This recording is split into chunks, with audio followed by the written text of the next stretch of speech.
Welcome to New Hampshire's Business. I'm Fred Coker. New Hampshire usually ranks among the oldest states in the country. Our population, usually we're in the top 4. And then if you add to that the fact that 95% of people in New Hampshire, when they age and they get older, want to be in their home and not in a nursing home. You put those together, so the ranking this past week that was announced by AARP that New Hampshire ranks 50th in the country in terms of its long-term care system is surprising to some, but not surprising to others. I'm going to ask my guest about those, but here is the graph that shows it. This comes from AARP, and you can see New Hampshire way over on the right-hand side with that big red arrow points up.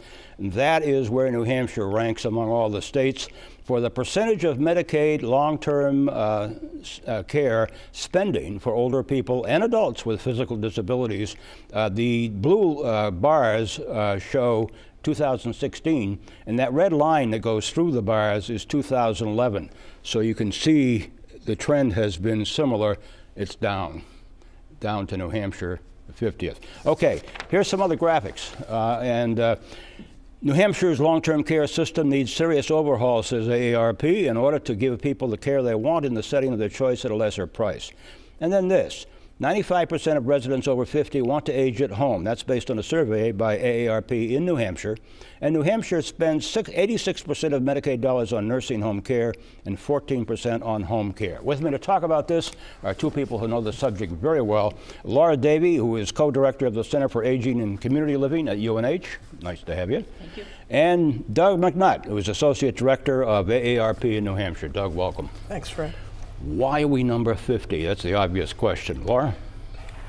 Well, I'm going to pass that to Doug first, since it's the AARP survey. Yeah. Well, the first thing I want to say is this is not an indictment of our nursing home industry, but we're 50th because we haven't made a commitment to fund home and community-based care.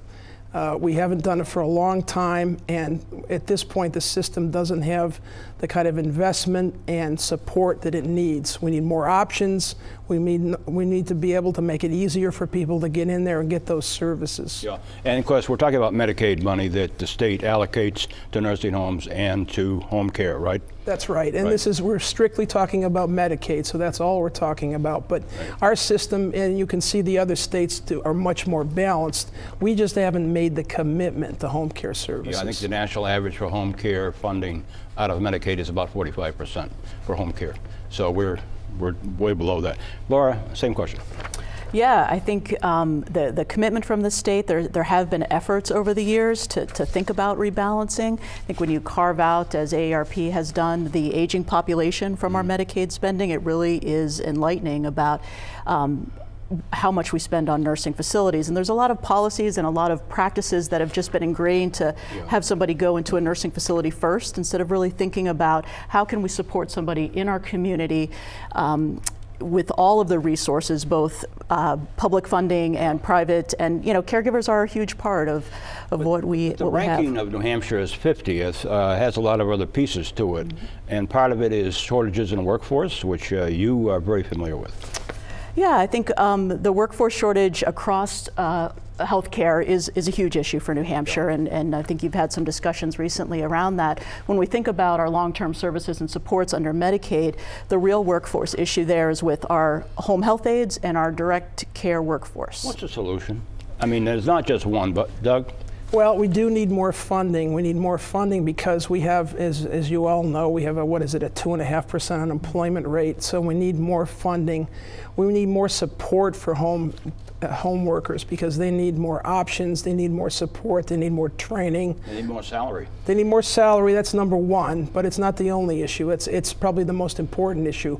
You're never going to get rich being a direct care worker, but the point is, can we make it so that people who love to do that work can do it and make a living at it? Right. And I think some of the solutions that are important for this workforce, our direct care workforce, are similar to other issues that we have in our economy. Housing, transportation, technology, and if we think globally about that, we can raise up the quality of this workforce, our home health aides, our homemakers, our direct supports professionals that are vital to they're the backbone of our long-term services and support system. No way. Laura Davey, who is co-director of the Center on Aging and Community Living at UNH. Thank you. Doug McNutt, Associate Director of AARP in New Hampshire, thank you.